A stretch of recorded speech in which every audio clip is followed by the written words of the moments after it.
growing ministry. As a ministry grows, the systems and structures that got that ministry to 100 people is not necessarily the same that gets them to 500. How do you know when it's time for a structural shift? And what's the key to leading that transition without losing the church's core culture? I will combine this with a question that says that beyond numerical growth, what are the top 2 or 3 indicators for you that a church is genuinely moving to a new level of spiritual impact and maturity? Thank you. Please, anyone can take it. Well, in order for us to, if a vibrant ministry begins, the implementation of the call that the ministry is attempting to fulfill is anchored upon several service groups that are put in place to ensure that kind of service delivery. Now, we are supposed to have a way of monitoring the pressure on those service groups. If you have a way of monitoring the pressure on those service groups, you will know when it is time for you to implement something that captures the need in view of the pressure. For instance, the counseling thing I was talking about. Yes, please. The provision for that was overstretched. It's an indication of the fact that growth is coming.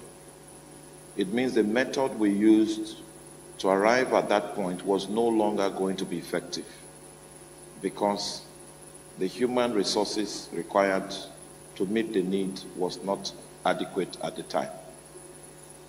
That's an indication of the fact that you are outgrowing the current strategy. So you now strategize and see how you can take care of the overbloated pressure in that area. We began some crusades, and we were open even to people that were our members, that if you think we need to take a crusade to your own village, let us know. And that was working for a period of time.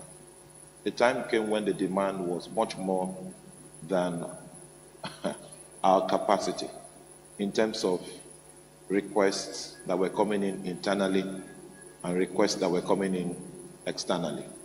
It was an indication of the fact that the system that we're running, the approach, was no longer sustainable.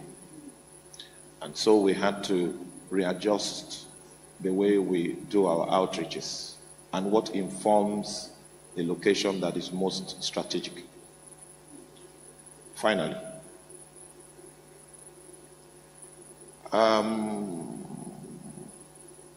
there are several indicators outside of numerical growth that suggests that we have entered into a new season of spiritual capacity. One of such indicators will be the intensity of the anointing. You see, when God is working through a personality in form of the measures of the anointing, God is not expecting to be a spectator. Now, there are indicators that suggest that there is a practical appreciation of the spiritual capital upon an individual. For instance, my training in ministry, I was trained by a teacher. Once upon a time, I will tell you, if you ask me, define yourself, I will call myself a teacher. And I was very sincere about that. Subsequently, I now began to notice some symptoms on my ministry which was not peculiar with that of a teacher. Now, I moved into something that I could not explain. In addition to my teaching ability, I found some more abilities, I found a strong manifestation of the healing anointing. Now, when that healing anointing began to increase and become tangible, we didn't have any numerical growth. Crippled people came and walked. Mad people came and were restored. But we had no tangible growth. And it was like that for another 7 years, no tangible growth. But we had shifted to another level. After 7 years, then the explosion now became global. So those 7 years where there was nothing tangible that we could see, there was actually something we were not seeing. It was when we went to look back, we now discovered that people that were participating online were getting healed. And the participation for 12 years, our YouTube subscription for 12 years was 5,000. And then when that anointing came, we achieved an additional 5,000 in 6 months. And we thought that was, from that time again to the next, we achieved 400,000 in. So it's not every increase in capacity that is measurable with human parameters.